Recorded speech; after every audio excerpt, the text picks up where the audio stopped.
अपना सा अजनबी। भाग 3। राहुल के लिए ऊपर छत पर कोई स्नान गृह नहीं था। नीचे सीढ़ियां उतरकर इमारत के कर्मचारियों के लिए एक साझा स्नानघर था, जिसमें उसे नहाने की अनुमति थी। वह किसी महकते साबुन से नहाकर जब सीढ़ियां चढ़ता हुआ उसके फ्लैट के सामने से गुजरता तो अनायासा ही वह जंगले में आकर खड़ी हो जाती।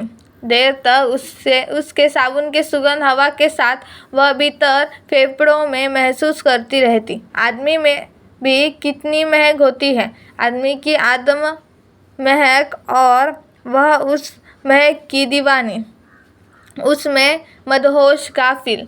वह जानबूझकर विनोद के सामने कभी गलती से भी राहुल का जिक्र न करती थी।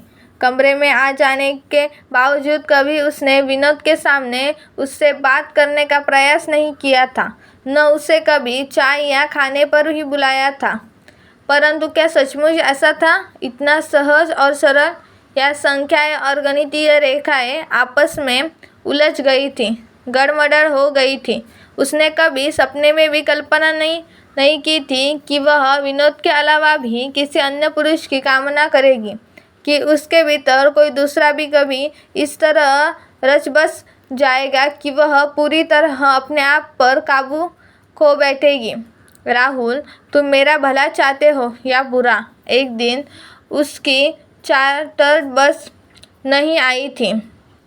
उसे राहुल के साथ ही सामान्य बस से दफ्तर जाना पड़ रहा था। वे दोनों उस समय बस स्टॉप पर खड़े थे।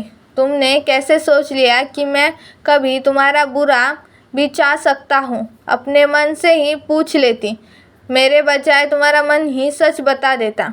राहुल सीधे उसकी आंखों में झांक रहा था। तुम मेरी खातिर ऊपर का कमरा ही नहीं, बल्कि यह नौकरी भी छोड़कर कहीं चले जाओ। सच राहुल, मैं अब अगर तुम मेरे बिना रह सकती हो तो कहो, मैं दुनिया ही छोड़ दूँ। मैं तुम्हारे बिना जीवित रहने की अब कल्पना ही नहीं करना चाहता।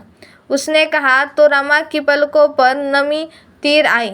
किसी भी दिन मेरा पागलपन विनोद पर उजागर हो जाएगा, और उस दिन की कल्पना मात्र में से ही मैं कांप उठती हूँ। सच बताना, मेरे बिना अभी जा सकती हो तुम? चुप रह गई रमा। बस आई तो राहुल उसमें चढ़ गया। उसने हाथ पकड़कर रमा को भी चढ़ाना चाहा तो वह बोली, तुम जाओ, मैं आज ऑफिस नहीं जाऊंगी, कहकर वापस घर आ गई।